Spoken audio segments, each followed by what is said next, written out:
Welcome to the Accountancy Learning AAT sample paper videos.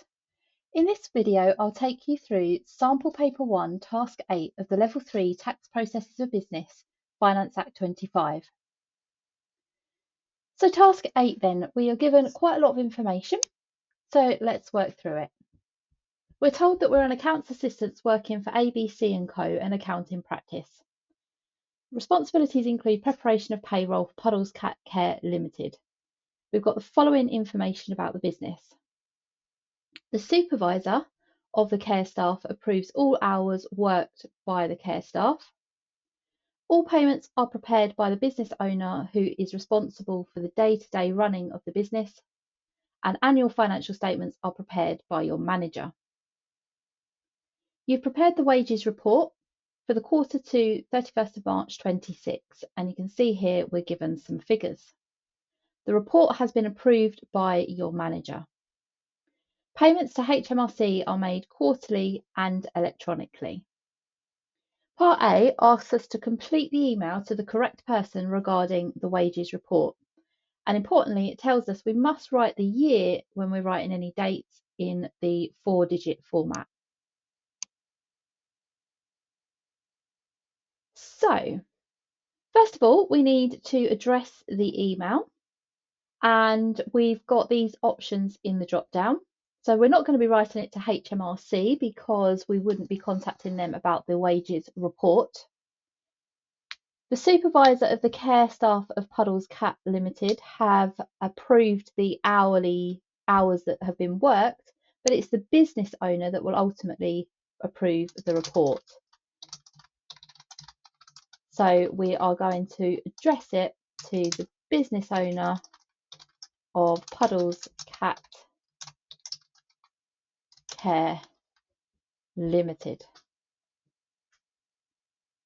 So please find attached the payroll report for Puddles Cat Care Limited for the quarter ending 31st of March 26. You have previously approved all monthly salary payments for the quarter, which were paid on the 25th of each month. All full payment submissions were submitted to HMRC on time by the, and then we've got a box here to choose from, of each month. So the reference material in section 21 tells us that the full payment submission, known as the FPS, should be filed on or before the employee's payday. So they were paid on the 25th of the month. So it has to be paid by the 25th. So if it was on time, we know that it must have been paid by the 25th. Next, the amount due to HMRC for the quarter is, and now to work that out, we need to have a look at this box up here. So what is it that's going to be paid over to HMRC? It's not going to be gross wages, but we are going to pay them income tax. We are going to pay them the national insurance contributions of both employee and employer.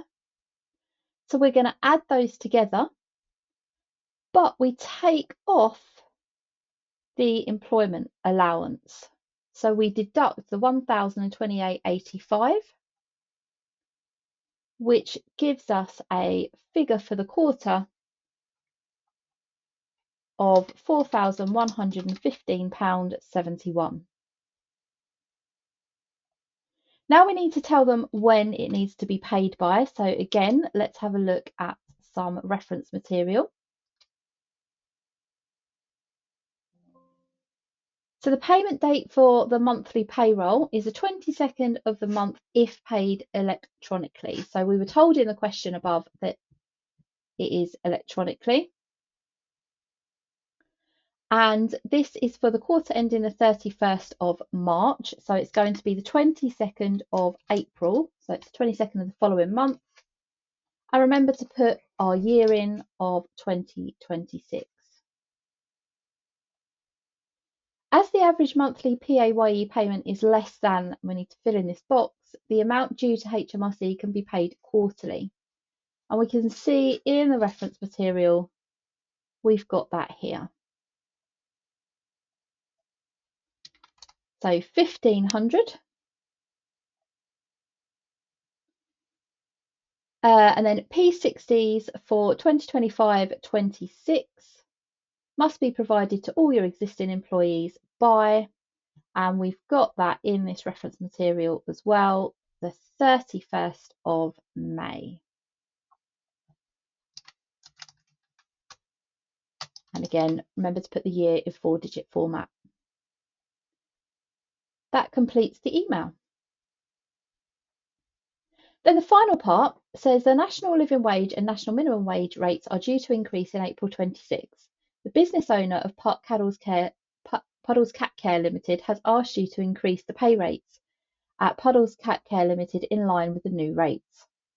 Identify which two sources of information you would use to find the correct national living wage and national minimum wage pay rates. Now we're given a selection of 5 here. So an email from your manager is a good place to start. So we may well receive an update from management giving us the changes that are upcoming and the new rates. Social media posts, they're not very reliable, could have fake news, things like that, so we wouldn't be relying on that. Conversation with the supervisor of Puddles Cat Care Limited. They may or may not have the right information, so we wouldn't rely on what they are telling us. An update from the government website. So that would also be another good source of information for the new rates. And the starter checklist of a new employee would be irrelevant. And that then brings us to the end of task 8.